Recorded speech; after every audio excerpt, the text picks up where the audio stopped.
Olá, o ponto de vista de hoje vai falar sobre a democracia brasileira, as suas bases e os caminhos que ela vem tomando. E eu recebo aqui em nossos estúdios o cientista social Wagner de Mello Romão. Bem-vindo, Wagner. Obrigado. Wagner, qual tipo de democracia que a gente tem no Brasil e quais que são as principais características? Olha, a gente tem uma democracia tal qual todas as democracias do mundo, né?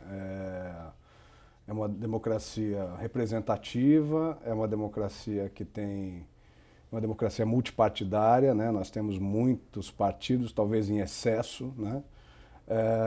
Nós temos uma democracia com regime presidencialista, né? Quer dizer, tentando um pouco fazer uma separação entre regimes, né? Regimes presidencialistas, há democracias que têm regimes parlamentaristas, em que os parlamentos são muito mais presentes ainda, né? do que nos regimes presidencialistas.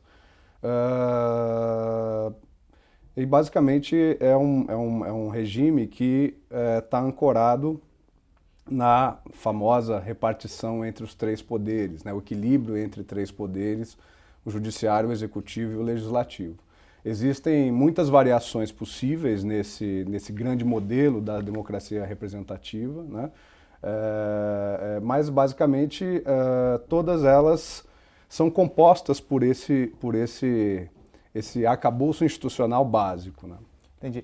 E a gente pode falar que no Brasil, o papel do presidente, ele segue o papel democrático real? Ele governa da forma que tem que ser ou não? Ele tem muita influência da Câmara, do Senado?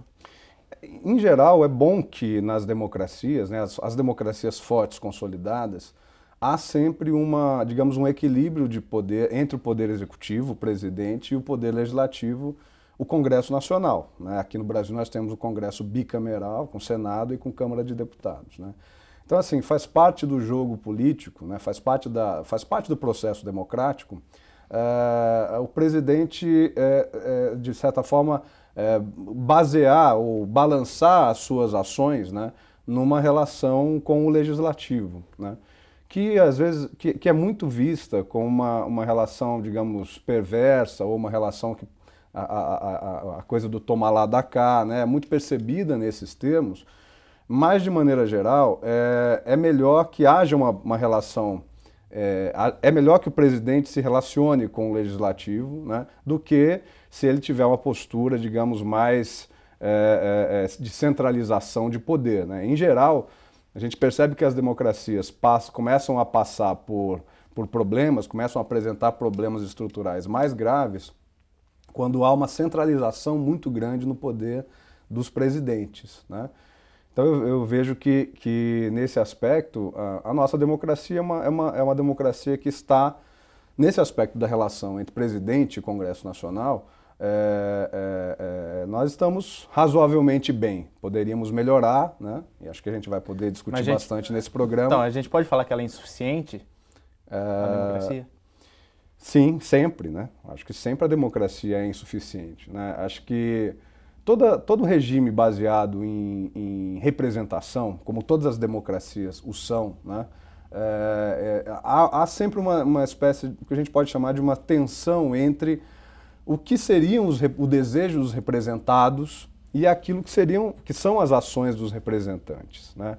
E acho que isso não é uma particularidade da democracia brasileira. Isso faz parte de qualquer democracia em grandes sociedades, em sociedades de massas, como são quase todas as que a gente vive hoje, né? Quer dizer, seria muito mais fácil a gente estabelecer processos de democracia direta, né, em pequenas comunidades, em pequenas comunidades políticas, né, com um número pequeno de habitantes ou de pessoas que participassem da vida política. A gente sabe que a realidade não é essa, né? Então, a representação ela vai estar sempre permeando os processos democráticos. O que eu vejo é que num caminho que eu acho que eu diria que não tem fim, né? Quer dizer, a gente tem que estar sempre pensando em maneiras de aperfeiçoar esse nosso sistema. O que nós precisamos fazer exatamente é tentar fazer com que essa relação entre representantes e representados seja cada vez mais estreita, né? que a gente não se utilize apenas, nós como eleitores, né, cidadãos, e os representantes como deputados ou como o próprio presidente da República, não limite essa relação às eleições de 4 em 4 anos, né? Essa me parece que é uma visão que tem que ser superada, né, no sentido de que nós temos que tentar aperfeiçoar os nossos mecanismos de prestação de contas, né, de responsividade, né, ou de responsabilização, né, desses nossos representantes para com o conjunto dos cidadãos. Acho que esse é o caminho para o aperfeiçoamento do processo democrático no Brasil, né? O processo democrático no Brasil ele sofreu uma pausa no período da ditadura, acho que a gente pode falar isso. Uhum. Aí com a retomada, com a diretas já, logo em seguida a gente teve o impeachment do Collor, depois dois governos que se prolongaram por bastante tempo no poder, dois partidos, basicamente. O que isso muda na democracia? Atrasou o caminho a se seguir ou não? Eu até colocaria um pouquinho antes, né? Porque ali, logo naquele momento, em 85, né, quando o Tancredo Neves foi eleito indiretamente, em 84, né, pelo chamado Colégio Eleitoral, né, com José Sarney de vice-presidente, e ele não tomou posse, né? Os mais novos talvez não estivessem vivos, né? Mas houve um momento de bastante tensão ali, porque não se sabia se os militares empossariam, né, o vice-presidente da República, como é que seria essa reação. Passado esse primeiro momento, nós temos em 89 as primeiras eleições diretas para presidente, o Fernando Collor é eleito, né? Importante lembrar que o candidato do PT na época, o Lula, né, teve uma votação bastante expressiva, o que mostrou também que digamos que o processo eleitoral brasileiro já estava razoável, embora jovem, né, estava razoavelmente maduro, ou seja, recebia votos para um candidato bastante radical à época, né? E logo depois, com o impeachment do Collor, aí você tem razão, né? Eu acho que digamos, as instituições democráticas brasileiras, elas deram uma prova de que elas suportariam um momento de tensão institucional muito forte. Sem dúvida, um impeachment é um processo de tensão institucional bastante forte. E o impeachment do Collor e depois a posse do Itamar Franco como vice-presidente, né, como presidente da República efetivo, já deu uma amostra de que haveria, quer dizer, de que estávamos trilhando o caminho certo, né? A eleição do Fernando Henrique em 94, depois da sua reeleição, depois em 2002 a eleição do Lula, o candidato do PT, né? Essa alternância, né, veja, a gente tinha tivemos um presidente saído do PDS, que era o partido de base do regime militar, né, que tinha se transferido para o PMDB, manteve-se como presidente, né. Depois o impeachment, todo esse momento de mais tensão, a posse do vice-presidente, em seguida a posse de um presidente que havia sido exilado político, né, no período da ditadura militar. E em 2002, em 2002 a gente pode ter certeza, né, de que o período de transição para a democracia, se ele não está plenamente consolidado, porque a perfeição, né, é algo muito difícil da gente alcançar, mas a eleição de Lula mostra uma real alternância de poder, né? Hoje nós estamos há 12 anos já com o PT à frente do Executivo Nacional, né? Muito se fala sobre a necessidade de alternância de poder, né, entre os partidos políticos. Eu também acho que esse é um ideal democrático.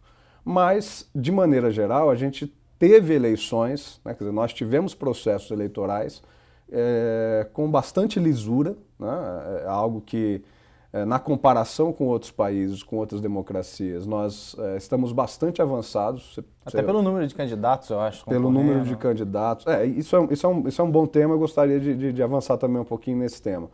Mas o próprio fato de que nós temos os resultados das eleições são os resultados do dia para a noite nós temos os resultados das eleições, né? Que conseguimos ter um processo de totalização dos votos digital, né, informatizado. E é um enfim. processo simples também, né? Não é um processo duvidoso como dos Estados Unidos, por exemplo. Exatamente, exatamente.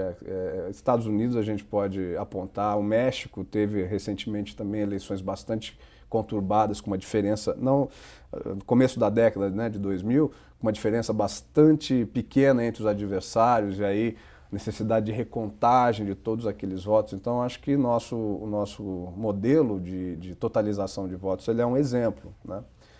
No caso dos partidos políticos, acho que tem um elemento importante aí, e acho que isso aponta algo que acho que a gente poderia melhorar, né? Veja, em 89 não havia segundo turno, né? As primeiras eleições que obtêm o segundo turno, ou seja, que o candidato... Desculpa, em 89 já havia segundo turno, né? Eu diria as eleições anteriores para governador do estado em 86, ainda, se não estou enganado, não havia segundo turno. Em 89 há segundo turno, é aquele momento em que a gente tinha 10 candidatos se colocando, né, e um processo eleitoral bastante intenso, né? Mas a partir de 94 a gente vai ter o que a gente poderia imaginar como o segundo turno se dando já no primeiro turno. O que eu quero dizer com isso? Cada vez mais as candidaturas competitivas foram se agrupando, né, nos dois blocos, né, um liderado pelo PSDB, um outro liderado pelo PT, e isso foi eliminando, né, as candidaturas que poderiam ser candidaturas a serem, né, que tivessem intenção de voto dos eleitores. Ou seja, desde 94 nós fomos cada vez... não diria nós, né, mas o processo político brasileiro, a forma como as eleições estão organizadas, né, elas foram restringindo aquela primeira opção de voto do primeiro turno, né?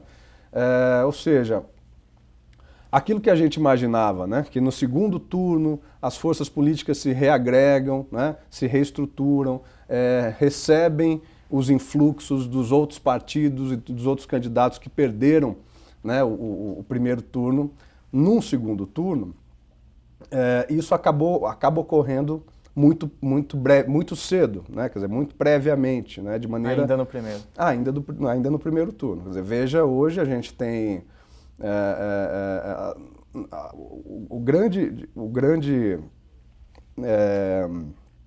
a grande surpresa das eleições de 2010, né, que foi a força da Marina Silva ao assumir lá em torno de 20% dos votos válidos no primeiro turno, né?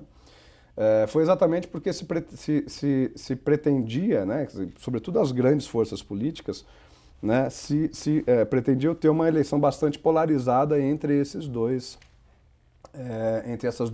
grandes blocos, né? Isso tem a ver também com uma outra coisa que acho que seria interessante nós discutirmos, né? Talvez uma reforma política, ou nem precisa ser uma reforma política, mas uma reforma eleitoral, rever isso, que tem a ver com o tempo de televisão, né? É isso que eu ia te perguntar, porque acaba sendo determinante, a população acaba conhecendo 2 ou 3 candidatos, no máximo 4, que são os que vão para debate, os que vão para entrevista. Exato. Hoje, com o Eduardo Campos, a gente tinha 11 candidatos à presidência. Exato. Acho que a população não conhecia mais que 4. Pois é. E até porque, quer dizer, a grande moeda de troca nos processos eleitorais hoje no Brasil é o tempo de televisão, né? O tempo de televisão... As coligações se formam... As coligações acabam se formando, né, com base nisso que o pessoal de marketing eleitoral, né, dá muita importância, que é o tempo no horário eleitoral gratuito, né? Então, para você ter uma ideia, quer dizer, as nossas coligações hoje, elas chegam a 8, 9 partidos, né? Sendo que os partidos mais representativos são 2 ou 3, né? Tudo isso porque os chamados partidos nanicos, eles acho que vale a pena até a gente dar uma explicação para o telespectador, né? Quer dizer, como é que é o tempo de televisão dividido, né? A gente tem, a primeira coisa é que 1/3 do tempo total de televisão já é reservado, é dividido igualmente entre todos os partidos que estão concorrendo às eleições. Ou seja, os partidos já saem de hoje nessas eleições, por volta de 30 segundos já é reservado para o partido, mesmo que ele não tenha nenhum deputado na Câmara dos Deputados, né, no Congresso Nacional em Brasília, né? Ou seja, esse elemento ele vai exatamente se transformar numa moeda de troca relevante para os pequenos partidos, né? Mas, voltando ao tema do programa, Claro. desculpa te cortar, Claro. democraticamente falando, seria ideal enxugar os partidos e ter uma maior distribuição do tempo de TV, de rádio, de propaganda política? Isso é um tema de bastante controvérsia, né? Ainda há poucos anos houve uma determinação do Supremo Tribunal Federal, né? Havia uma tentativa de se instaurar no Brasil o que se chama de cláusula de barreira, né? Ou cláusula de desempenho. Seria mais ou menos o seguinte: aqueles partidos políticos que não obtiveram nas eleições nacionais, né, uma determinada porcentagem do número de votos, ou não elegeriam mais do que uma determinada porcentagem de deputados. Se a gente pegar o caso da Alemanha, né, como é que isso funciona na Alemanha? Na Alemanha, se o partido não consegue obter ao menos 5% das cadeiras no parlamento, ele não terá representação no parlamento. Ora, se a gente for olhar a nossa Câmara de Deputados hoje, nós temos 513 deputados, 5% daria em torno de 20 deputados, né? A gente tem hoje na Câmara em torno de 22 partidos, se não me engano, né? 10 desses partidos, ou até mais do que... apenas 10 desses partidos permaneceriam num sistema como esse, em que a cláusula de barreira é bastante alta, bastante elevada. Os outros partidos teriam que ser eliminados.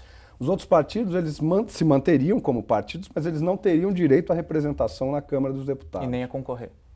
Não, a concorrer eles teriam, a concorrer sim. Os partidos se manteriam como partidos, se manteriam com direito a concorrer às eleições, mas eles não teriam representação na Câmara dos Deputados se eles não alcançassem um determinado patamar mínimo de votos que os daria direito a ter um determinado X de deputados na Câmara, né? Então esse é um tema bastante forte para a reforma política. Tá. Wagner, a gente volta daqui a pouco falando da democracia brasileira, se ela é representativa, se ela é direta ou não. Ponto de vista volta já falando sobre a democracia brasileira.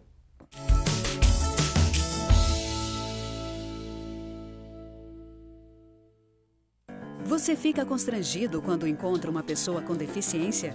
Então, está na hora de mudar. Deficiência não é doença e essas dicas são para você.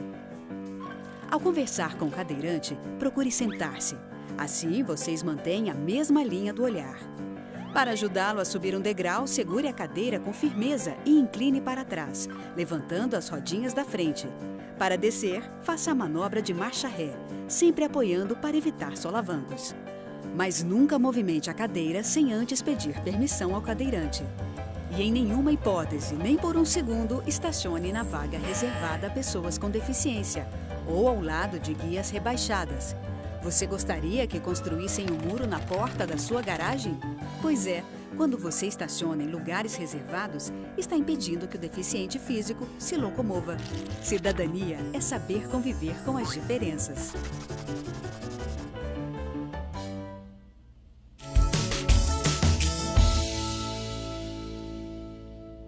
Ponto de Vista está de volta hoje falando sobre a democracia brasileira. Wagner, um assunto que você já chegou a tocar seria a participação da comunidade, principalmente dos pequenos grupos, associações na política brasileira. Um decreto de 23 de maio criou o Plano Nacional de Participação Social, justamente aumentando a participação dos conselhos das organizações da sociedade civil. A gente está caminhando para uma democracia mais direta? Sobre o plano, eu acho que vale dizer o seguinte, né? O plano ele tenta dar forma de lei, dar forma de legislação, né, para uma prática que já vem dessa nova tradição da democracia brasileira desde o período da Constituinte em 87, 88. Né? A Constituição de 88 ela já prevê em alguns setores de políticas públicas, primeiro que ela já prevê, né, lá no seu artigo 1º, parágrafo único, né, já há uma modificação bem consistente da Constituição de 88 para a Constituição de 67, Constituição do período militar, que é enfatizar que a participação do povo, né, ela será exercida por meio dos seus representantes ou de maneira direta, conforme esta Constituição, né? Então ela já aponta nesse caminho de que a democracia ela não é meramente representativa no sentido das eleições para o parlamento, das eleições para o executivo. Se a gente recuperar um pouco isso logo após, em 1990, com a lei do Sistema Único de Saúde, né? O Sistema Único de Saúde ele é estruturado sobre o pilar também da participação dos cidadãos, né, nos conselhos municipais de saúde, nos conselhos gestores de saúde, de equipamentos de saúde, Conselho Estadual, no Conselho Federal de Saúde, né, Conselho Nacional de Saúde. E a partir desse modelo da saúde, né, do SUS, do Sistema Único de Saúde, outras políticas públicas foram também se estruturando na federação, no contexto federativo, né, a partir dessa estrutura de conselhos e conferências também, né, os conselhos sendo esse espaço mais permanente, né, de interlocução entre governo, sociedade, os chamados usuários, no caso da saúde, os empresários, né, do setor, os trabalhadores em saúde, e as conferências, esses momentos ainda mais amplos, em que se pretende elaborar grandes propostas, grandes metas para as políticas. Mas, como nós estamos num país federativo, né, de uma federação forte, né, com um forte papel dos municípios, um papel forte dos estados e um papel importante da União também, havia que se estruturar essas políticas no nível nacional, estadual e municipal com participação dos cidadãos. Então, os conselhos foram esse tipo de política. Outros exemplos são as audiências públicas, né? Quer dizer, então todo processo de lei de diretrizes orçamentárias ela tem que ter participação da população através de audiências públicas, as ouvidorias, agora, né, mais recentemente com a internet, com a capacidade que alguns canais, como os canais, por exemplo, da Câmara aqui em Campinas ou da Assembleia Legislativa em São Paulo, ou do Congresso Nacional em Brasília, né, tentando estabelecer um contato mais fino, né, mais estreito com os cidadãos. Então, a política nacional de participação social, ela visa, digamos, organizar um pouco de maneira jurídica, né, esse conjunto de possibilidades de participação mais próxima, né, que estavam relativamente desorganizados no conjunto do país, mas sobretudo, e aí a política ela se prevê trabalhar exatamente dentro do governo federal, né, de maneira a organizar isso dentro dos ministérios, as várias articulações que têm que ser feitas, né. Mas também muito se falou sobre a aproximação desses grupos, uma maior participação deles, do decreto ser bolivariano, algo perto do que aconteceu no governo Hugo Chávez.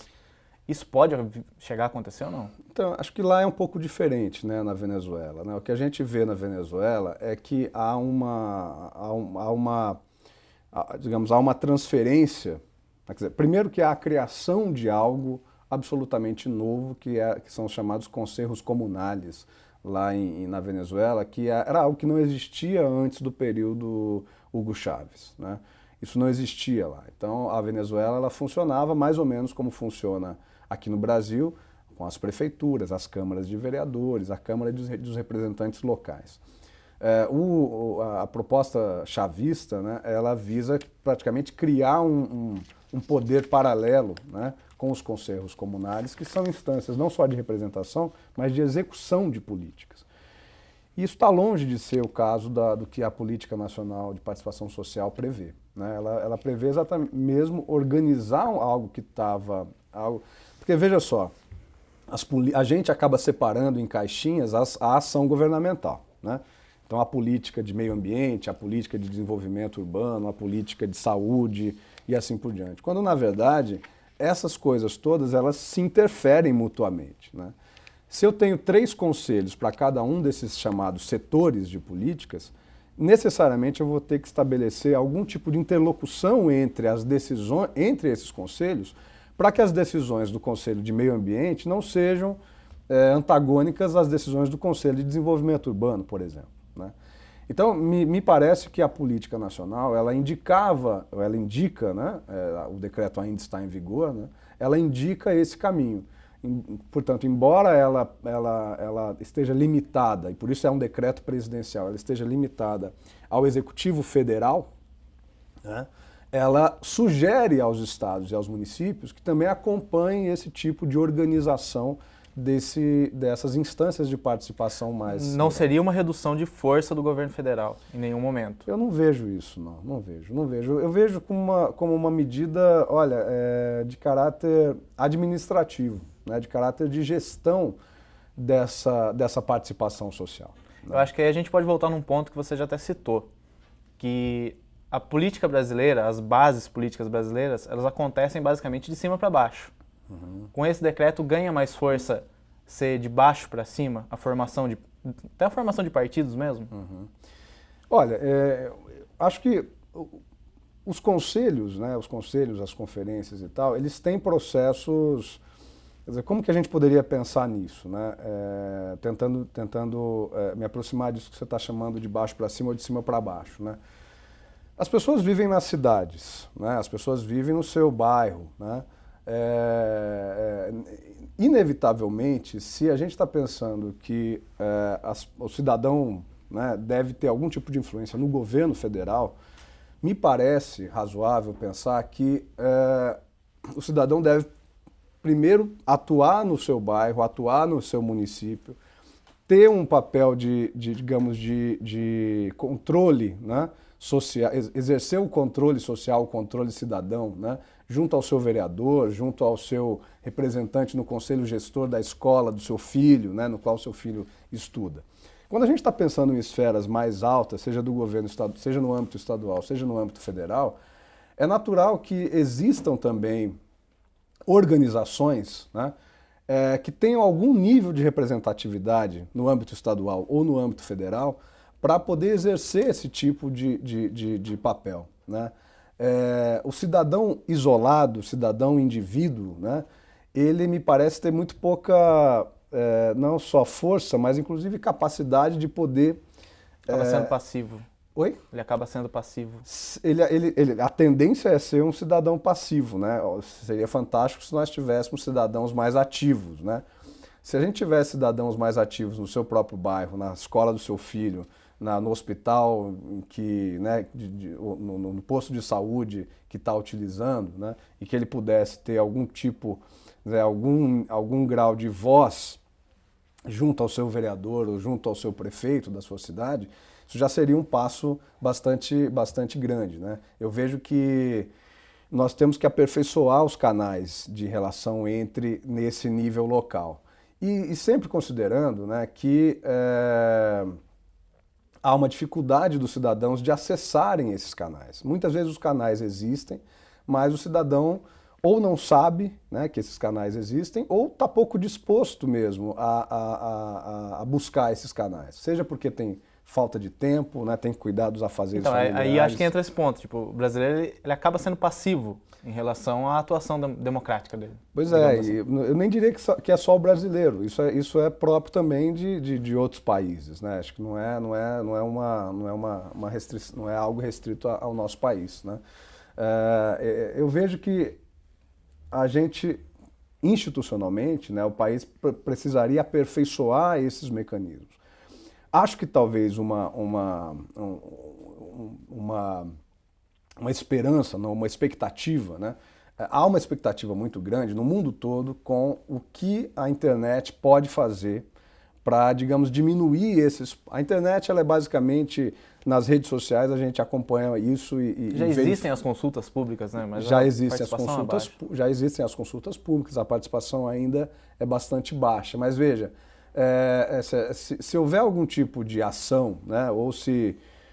eu acho que isso passa também por por campanhas, né? Às vezes se as campanhas publicitárias, né, de produtos de mercado, elas fazem efeito, por que não também pensar em campanhas publicitárias em que o poder público possa também, né, sugerir ao cidadão que ele seja mais ativo e que ele acesse os canais de controle que ele pode fazer por meio da internet, né? Acho que as ouvidorias elas são também subutilizadas, mas elas são também espaços em que o cidadão individual pode se colocar com as suas sugestões ou com as suas críticas, com as suas recomendações, né?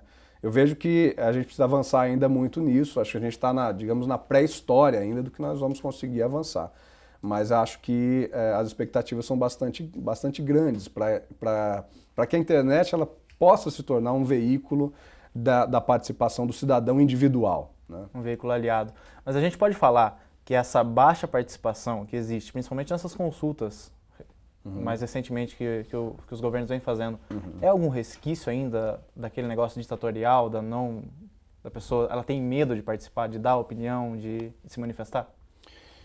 Ou isso já acabou no Brasil? É besteira falar? Acho que nesse sentido sim, acho que isso já passamos por isso, né? Eu acho que, veja, se a gente for pegar as manifestações de 2013, né, de junho de 2013, essa foi uma expressão de que a partir de uma determinada fagulha, né, as pessoas não têm medo de se colocar no espaço público, né? As pessoas se a gente tinha alguma dúvida, né, disso, acho que junho de 2013 foi uma demonstração de que isso é plenamente possível, né?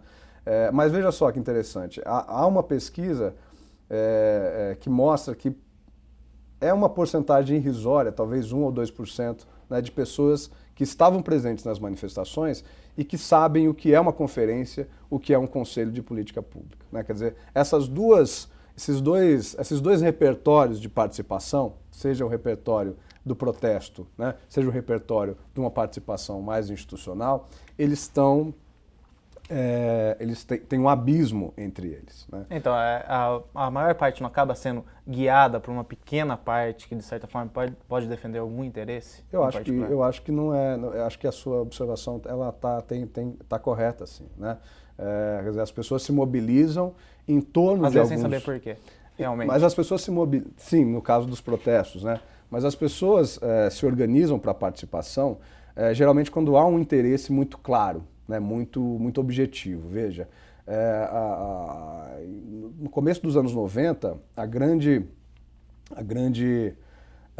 novidade, né, eram os chamados orçamentos participativos, né, que tinham uma capacidade, a novidade era exatamente tentar trazer para o bairro, né, para o distrito, né, para a rua do cidadão, né, a possibilidade de que ele decidisse se ele queria uma rua asfaltada, se ele queria um posto de saúde no bairro, se ele queria uma creche, se ele queria, enfim, um parque infantil ou alguma coisa parecida, né? E esse foi um mecanismo que foi bastante utilizado e olhado pelo mundo inteiro, né? E que teve uma vida aí de pelo menos uns 20 anos em que esse instrumento foi utilizado, ainda é utilizado em cerca de 300 municípios no Brasil e cerca de 3.000 municípios no mundo. Mas acho que eu queria ressaltar esse aspecto que quando o interesse do cidadão ele está muito claro, ele está objetivo, né, em geral, há mais facilidade de mobilização dessas pessoas para atuar e para ir em busca dos seus interesses. E da participação social ali. Sim, sim. Ponto de Vista volta já, falando continuando o nosso tema, que é a democracia.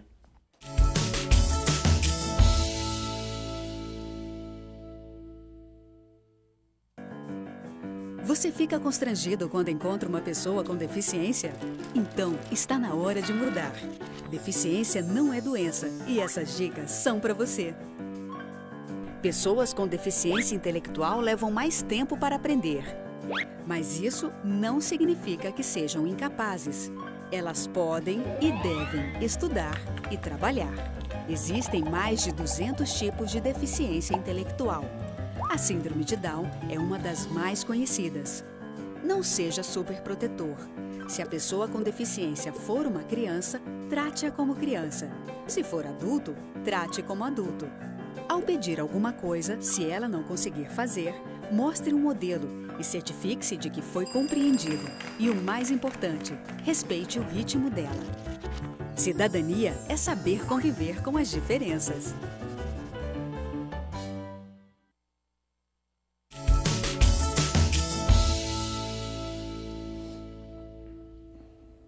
O ponto de vista está de volta, falando sobre democracia. Wagner, um estudo do Latinobarômetro, feito ano passado, aponta que 44% dos brasileiros preferem a democracia, 19% preferem um governo autoritário, 21% é indiferente e 12% não souberam responder. Isso é um reflexo de uma desconfiança política nos governos atuais, nos últimos governos, dos últimos 20 anos? Olha, acho que sim, acho que em parte sim, seria ótimo se nós tivéssemos 100% de pessoas que defendessem a democracia como o melhor regime, né? Em contraposição aos regimes autoritários. Acho que há acho que esse dado de cerca de 19%, 20%, né, 19%. Que defendem um regime autoritário, há certamente uma parcela da população que alia, né, que correlaciona governos autoritários a governos mais eficazes, né? Principalmente acho contra a violência, né? Acho que a violência é um fator. Pode ser que violência tenha. Violência, segurança pública, violência permanece sendo um dos 3, pelo menos, principais temas, né? Inclusive nessa campanha eleitoral atual, né?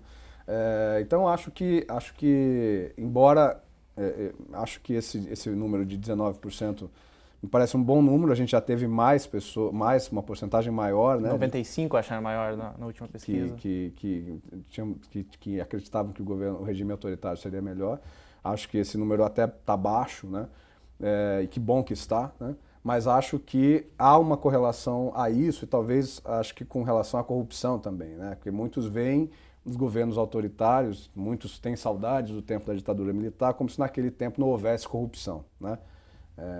E certamente havia, mas não havia imprensa livre, não havia partidos políticos de oposição livres que pudessem exatamente, não havia instituições que livres, né, como Polícia Federal, como Controladoria Geral da União hoje, né, Defensoria Pública, né, que pudessem se colocar contra os donos do regime, né? Então, acho que passa um pouco por desinformação também da população esse valor, né?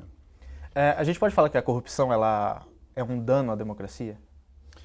Eu acho que sim. Eu acho que ela eu não diria que ela é intrínseca à democracia, mas ela certamente existe em todos os regimes democráticos e em todos os regimes autoritários também, né? Essa maior participação da população, que a gente já falou anteriormente, seria um meio de diminuir a corrupção ou a gente corre risco de pequenos grupos como sindicatos, serem beneficiados e haver até um maior desvio, já que eles vão estar mais próximos ali? Eu acho que a gente tem que pensar a participação desses organismos, né, de organizações da sociedade civil, seja sindicatos também, que também são formas de organização de trabalhadores, portanto, da sociedade civil, né, associações comunitárias, enfim, né.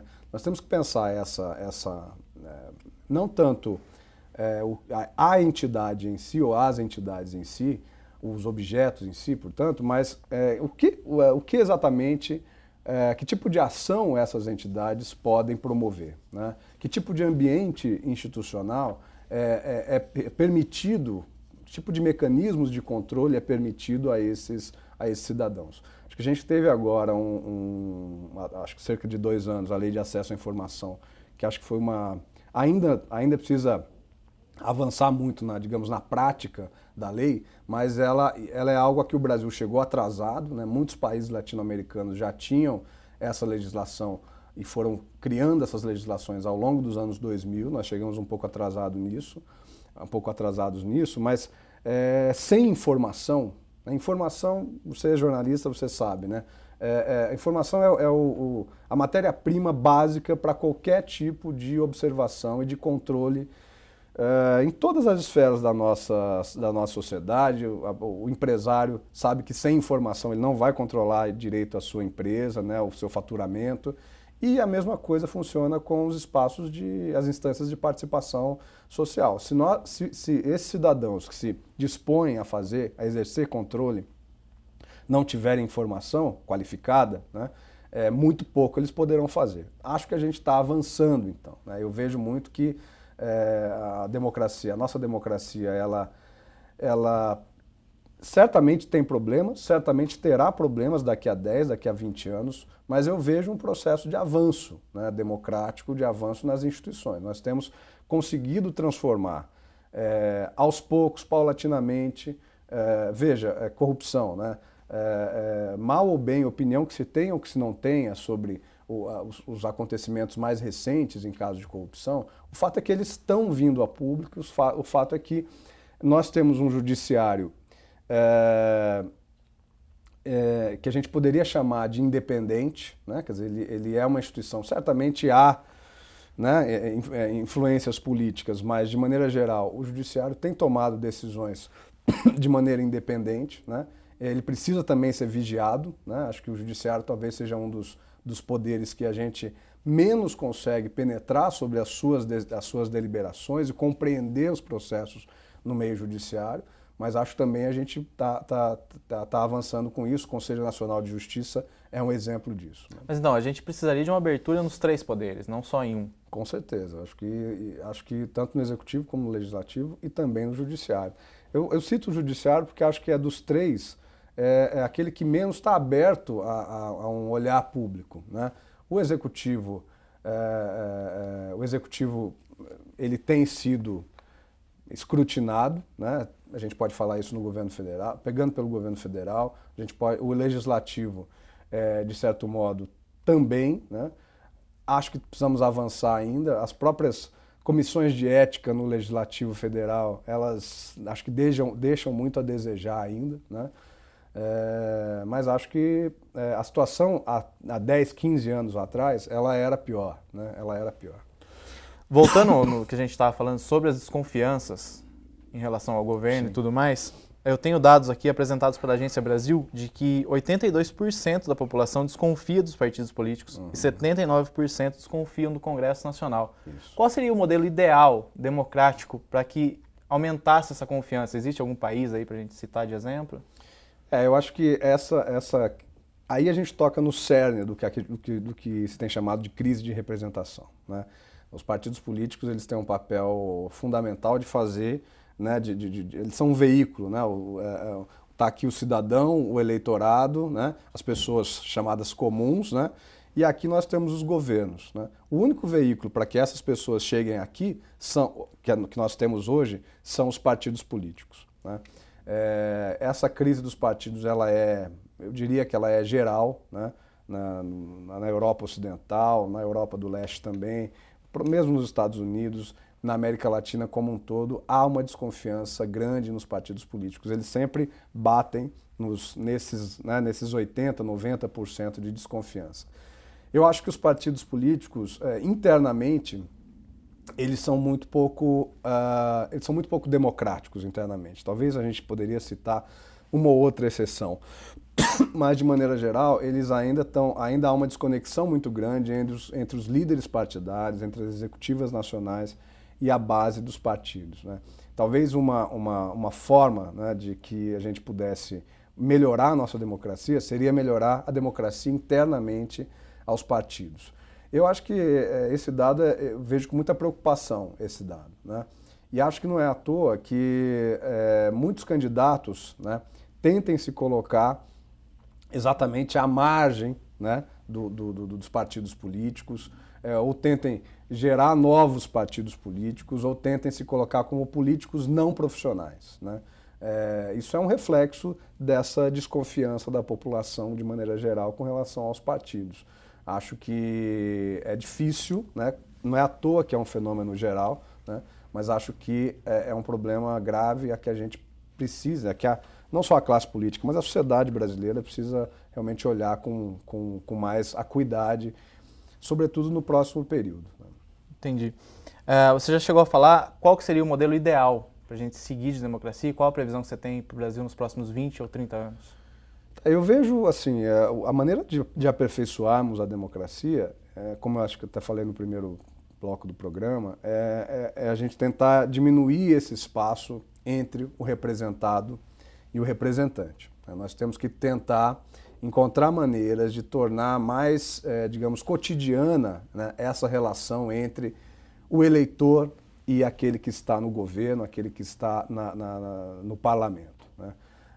Existem iniciativas que já estão acontecendo. Acho que uma delas que vale a pena destacar são os observatórios cidadãos, né, que são, digamos, organizações, né, compostas por entidades da sociedade civil que buscam chegar até os governos, propor plano de metas, né, estabelecer controles bastante apartados da esfera dos governos, né, não estão nos conselhos, né, eles estão fora dos conselhos, inclusive, exatamente porque os conselhos são espaços de uma ligação muito, muito forte, né, entre a sociedade e o governo. Então, os observatórios cidadãos, nós temos o exemplo da cidade de São Paulo, ou Nossa São Paulo, né, o movimento Nossa São Paulo, que estabeleceu uma série de indicadores de acompanhamento do governo municipal e foi avançando até o momento em que conseguiu colocar na Câmara de Vereadores uma legislação que obrigava os candidatos e os prefeitos eleitos a seguirem o plano de metas, o programa de metas na sua gestão, né? Eu vejo que é por aí. Eu acho que a gente precisa estabelecer esses mecanismos de checagem, né, de prestação de contas entre quem está no governo com relação a quem está na sociedade, né, de maneira mais cotidiana, que isso não se transforme em algo, quer dizer, que o legislativo ou que os próprios governos não entendam isso como uma usurpação do seu poder. Não, ao contrário, né? Mas é algo que pode, inclusive, transferir mais legitimidade para as suas ações e talvez diminuir esse fosso de desconfiança que você apresentou, né? Essa aproximação que você fala, essa maior participação da população, entender mais o processo político e o político ouvir mais, da parte da população, falta educação, uma educação de base nas escolas, por exemplo? Eu acho que sim. Falta educação política? Eu acho que falta. Eu acho que seria muito interessante se nós pudéssemos ter, em algumas escolas, sobretudo escolas particulares, isso é uma prática mais ou menos cotidiana, né? Desde pequeno a criança deliberar entre os seus pares, né, de 4, 5, 6 anos, na roda, né? O que eles vão fazer no dia, como é que vai ser a relação, quais são os combinados, não diria os castigos, mas quais serão os combinados, as penalidades para aqueles que saem do prumo, né? E ainda talvez a gente veja pouco nas escolas públicas, né? Acho que isso precisaria avançar. Eu acho que a educação política e acho que a educação para a democracia, ela precisa vir realmente do berço, né? Precisa estar no currículo escolar. Precisa estar no currículo e mais do que estar no currículo, precisa estar na prática dos docentes também, né? Dos professores, porque não é fácil. É muito mais fácil você ter uma postura autoritária em sala de aula do que você estar aberto a conversar com os estudantes, né? Wagner, a gente vai ficando por aqui. Você quer fazer alguma conclusão? Eu acho que só queria aproveitar e dizer que esse momento, né, das eleições é um momento muito importante. Acho que é exatamente no momento eleitoral que a gente vê os cidadãos em busca de informações, né? A gente tem, quer dizer, eu particularmente tenho recebido muitas, nas redes sociais, em outros ambientes, pessoas que onde eu busco informação, onde que eu consigo informação de qualidade, né? Então acho que esses espaços como esse aqui são espaços importantes para isso, mas eu queria atentar para que nós estejamos, né, de maneira geral, imbuídos desse objetivo de transformar as eleições, não num processo de quem eu vou escolher, ou qual é o deputado que eu vou pegar um santinho e votar na urna, mas que seja um voto consciente, que seja um voto amadurecido, que haja uma tentativa, pelo menos, de comparação entre os candidatos e entre as melhores propostas. Obrigado, Wagner, pela participação. Obrigado. Esse foi o Ponto de Vista. Até o próximo.